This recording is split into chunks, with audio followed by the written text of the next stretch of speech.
동천의 가족들과 함께하는 기도 시간입니다. 성경 봉독, 말씀 묵상, 기도 순서로 진행됩니다. 하나님과 긴밀한 교제 시간이 되기를 소망합니다. 함께 기도하겠습니다. 우리의 힘과 소망이 되시며 우리 인생의 주관자가 되시는 살아계신 하나님 아버지, 은혜와 사랑에 감사합니다. 지난 밤중에도 생명호흡을 지켜주시고 오늘 이 아침 또 추운 날씨 가운데서도 하나님 은혜 가운데 눈을 뜨게 하시고 입술로 찬양하며 하루를 은혜 가운데 기도하며 시작할 수 있게 하시니 감사합니다. 하나님, 오늘 이 삶도 주어진 상황 가운데서 하나님 말씀의 은혜를 붙잡고 기도하며 나아가는 우리 동천의 성도들 되게 하여 주시옵소서. 하나님, 기도하기는 오직 하나님만 경배하고 하나님만 찬양하는 우리 동천교회의 공동체 되게 하여 주옵소서. 우리 어린아이부터 우리 청년부, 장년부, 어르신에 이르기까지 모든 성도들이 예배를 통해서 주시는 하나님의 말씀의 은혜를 붙들고 그 은혜로 살아가게 하여 주시옵소서. 하나님, 코로나19의 상황 속에서도 많은 성도들 더욱 하나님을 경외하게 하시고 하나님의 치유하심과 회복케 하심을 맛보는 이 시기가 될 수 있도록 하나님 도와 주시옵소서. 오늘도 이 모양 저 모양으로 하나님 앞에 기도하며 나아갑니다. 우리의 연약함을 아시는 주님, 물질을 구하는 자들이 있으면 하늘의 문을 여시고 부어주시고 아픈 자들이 있으면 십자가 피 묻은 손길로 만져 치유하여 주시옵소서. 하나님, 직업의 문제와 삶의 또 관계의 문제와 여러 가지 문제를 가지고 하나님 앞에 나아갈 때 주님께서 우리 기도를 들으시고 응답하여 주시옵소서. 하나님의 방법으로 하나님의 때에 역사하시길 소망합니다. 하나님, 부족한 자가 주의 말씀을 대언하며 나아갈 때 성령께서 함께 하시고 부족한 모습은 십자가 뒤에 숨기시고 온전한 하나님의 말씀, 그 말씀이 선포되고 그 말씀 의지하며 붙잡고 오늘 하루도 살아갈 수 있는 은혜를 우리에게 허락하여 주시옵소서. 이 아침 말씀의 은혜를 붙잡고 나아가는 주의 백성들에게 하나님의 함께 하심을 믿고 감사하며 존귀하신 예수님의 이름으로 기도합나이다. 아멘. 네, 하나님 말씀 함께 보겠습니다. 요한복음 1장 1절에서 5절까지의 말씀입니다. 신약성경 131면에 기록되어 있는 말씀이고요. 요한복음 1장 1절에서 5절까지의 말씀 제가 봉독하겠습니다. 태초에 말씀이 계시니라. 이 말씀이 하나님과 함께 계셨으니 이 말씀은 곧 하나님이시니라. 그가 태초에 하나님과 함께 계셨고 만물이 그로 말미암아 지은 바 되었으니 지은 것이 하나도 그가 없이는 된 것이 없느니라. 그 안에 생명이 있었으니 이 생명은 사람들의 빛이라. 빛이 어둠에 비치되 어둠이 깨닫지 못하더라. 아멘. 네, 오늘 본문 말씀 의지해서 우리 하나님이신 말씀, 그 은혜를 함께 나누고자 합니다. 우리 주님께서 십자가 죽음을 통해서 공생의 사역을 완성하시고 부활하시고 승천하신 지도 오랜 시간이 지났습니다. 오순절 성령의 능력을 힘입은 사도들에 의해서 복음은 이제 유대 땅을 넘어 이방 헬라 사회로 멀리 퍼져 나가게 됩니다. 예수님의 유언과도 같은 지상 명령에 따라서 복음은 예루살렘과 유대를 넘어 사마리아 땅을 지나 지중해를 건너고 에게 바다를 넘어서 유럽 지역까지 전파됩니다. 하지만 복음이 전해지는 길이 그리 편하고 안전하고 평탄한 것만은 아니었습니다. 당시 헬라 지역에는 스토아 철학의 영향을 받은 많은 사람들이 있었습니다. 그들은 태초부터 말씀이요 생명이며 빛 대신 우리 주님을 하나님의 아들이고 성육신하신 인격적인 존재로 보기보다는 마치 물이나 불과 공기와 같이 우주 만물의 생성 근원 가운데 하나인 이성으로 생각했던 사람들이 있었습니다. 한편 복음을 전파하는 것을 방해하는 것들이 또 있었는데 당시 헬라 사상과 동방의 혼합 종교의 결합으로 나타난 영지주의 사상이 그 땅에 있었습니다. 당시 영지주의자들은 인간 예수님과 신 그리스도는 별개의 존재라고 주장을 합니다. 그러기에 영지주의자들에게 있어서 예수님은 단순히 십자가에서 죽은 인간에 불과할 뿐이었습니다.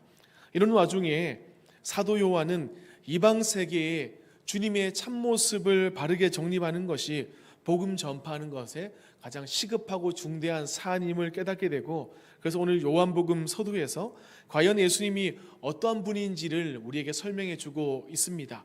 오늘 본문은 몇 줄 되지 않는 짧은 단문으로 1절부터 5절까지 이루어져 있지만, 오늘 본문에서 우주 만물의 근원과 참 생명의 기원 되시는, 그리고 시간과 공간을 초월하는 영원한 세계가 소개되고 있는 것을 보게 됩니다.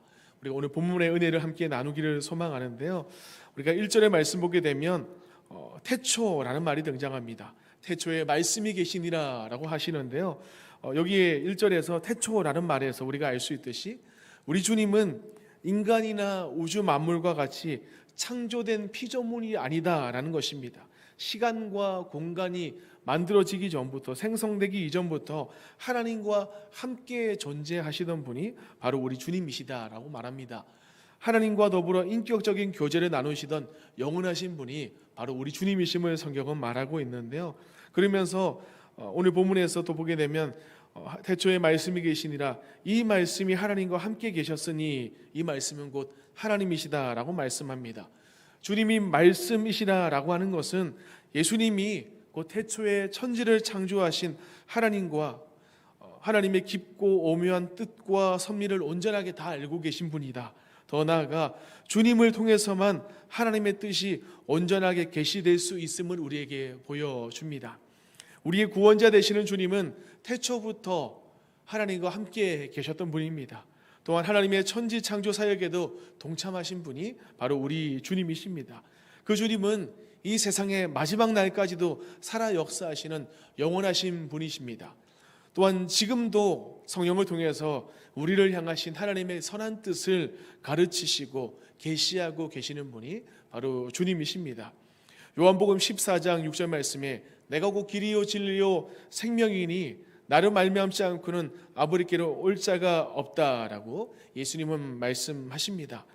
우리는 우리 주님 외에 세상 어떤 피조물된 존재를 통해서도 결코 하나님의 뜻을 발견할 수도 하나님 앞에 나아갈 수 없음을 우리는 명심하고 기억해야 합니다. 오늘 사도 요한은 말씀이신 주님께서 하나님과 함께 계셨고 그 말씀은 곧 하나님이시다라고 말씀합니다. 특별히 오늘 본문에서 하나님과 함께 계셨다라고 말씀합니다. 1절과 2절에서 말씀하는데요, 주님이 하나님과는 뚜렷하게 구분되는 하나의 완전한 인격을 가지신 분임을 하나님과 함께 계셨다라고 하나님과 분리해서 말씀합니다. 또한 여기서 말씀이 곧 하나님이시다라고 하는 것은 주님이 하나님과는 별개의 독자적인 인격을 가지신 분이시지만 그 근본 본체는 하나님이시다라는 뜻입니다. 이것은 삼위일체 교리를 확고히 하는 중요한 근거가 되는 말씀입니다. 또한 주님은 삼위 하나님 가운데 제2위이신 성자 하나님이심을 분명하게 우리에게 교훈하고 있는 말씀인데요, 세상에 존재하는 모든 피조물 가운데서도 우리 주님의 손을 통해서 창조되지 않은 것이 아무것도 없음을 성경은 우리에게 말씀합니다. 우리가 이 사실을 기억할 때 땅을 정복하고 땅을 다스리는 사명을 부여받은 우리 성도들이 어떠한 자세로 어떠한 모습으로 이 세상을 살아가야 할지를 본문은 우리에게 교훈해 주고 있습니다.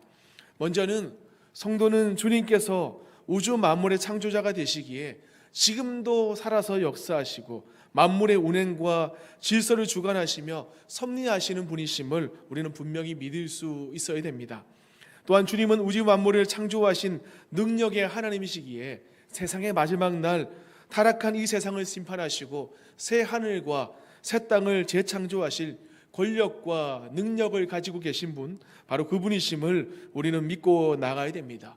더 나아가 이 우주 만물은 주님의 선하신 뜻에 의해서 매우 아름답고 보기 좋게 창조되었기에 오늘을 살아가는 우리 그리스도인들, 저와 여러분들은 세상을 사는 동안 아름다운 자유 만물, 우주 만물을 주신 주님께 날마다 감사하고 하나님의 거룩하신 뜻에, 선하신 뜻에 합당한 삶을 살아갈 수 있어야 됨을 우리는 오늘 기억할 수 있어야 됩니다.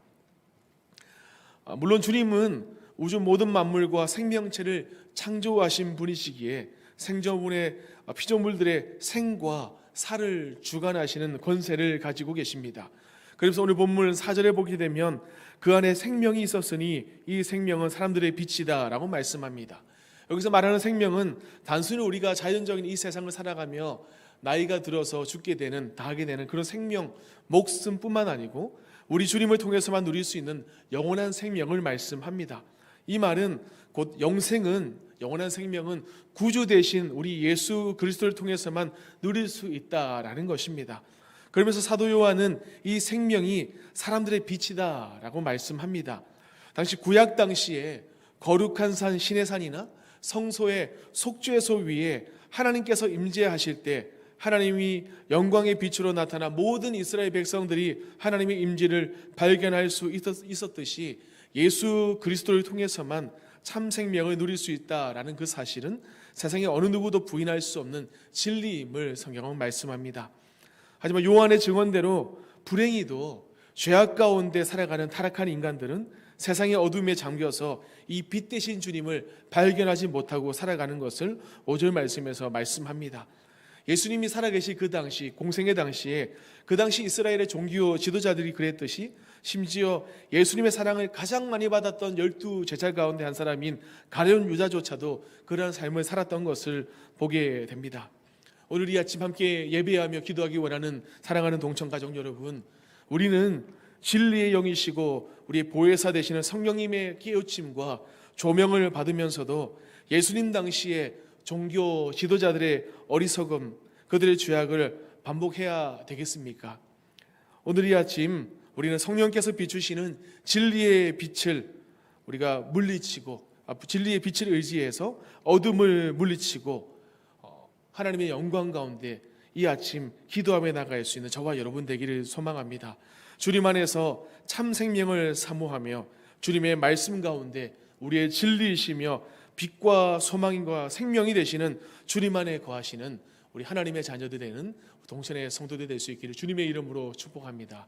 이 아침도 함께 말씀의 은혜를 붙잡고 기도하며 나가기 원하는데요, 하나님, 내가 하나님의 자녀답게, 빛의 자녀답게 오늘 살아가게 도와 주시옵소서. 우리 생명의 근원 되시는 주님을 의지하며 오늘도 하나님께 모든 것을 맡기며 함께 기도하며 나가길 소망합니다. 함께 기도하겠습니다.